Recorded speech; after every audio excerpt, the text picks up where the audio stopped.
Hi everyone, this is Claire and we're looking at similar triangles. So in the last tutorial, I gave you a challenge outside to calculate the height of a tall object. And this is an example of how similar triangles can be placed inside one another and how you can use them to find an unknown length. So similar triangles, remember, have exactly the same angles. They are exactly the same shape, but they are different sizes.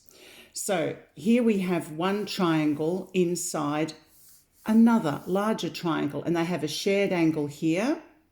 So that is obviously the same in both triangles, and they have a right angle in each triangle. And therefore, this other angle here, let's call it beta, of course, must be the same. So they are definitely similar triangles, and therefore their side lengths are in the same scale ratio. That means that 2.5 here on the base of the small triangle is in exact proportion with 8.9 meters on the larger triangle, and therefore the 1.6, the height of the smaller triangle, is in the same proportion as the height of the larger triangle. Let's call it x. So we can find x here. Now at the moment x is on the bottom.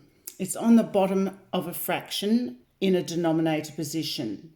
So it doesn't really matter how you write these proportions. You can write them up the other way as long as you flip both fractions. So we can actually write 8.9 is in proportion to 2.5, just as x is to 1.6. So both of these statements are equivalent.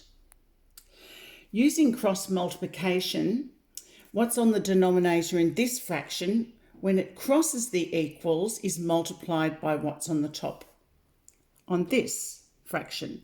So 8.9 multiplied by 1.6 divided by 2.5 will give us x, the height of here, the flagpole.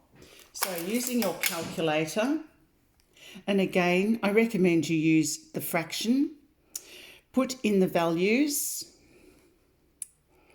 8.9 multiplied by 1.6, arrow down, and divide it by 2.5 equals, it's 5.696, rounded to one decimal place, the 9 will round that to 5.7. So x is equal to 5.7 meters, rounded to one decimal place. Thank you.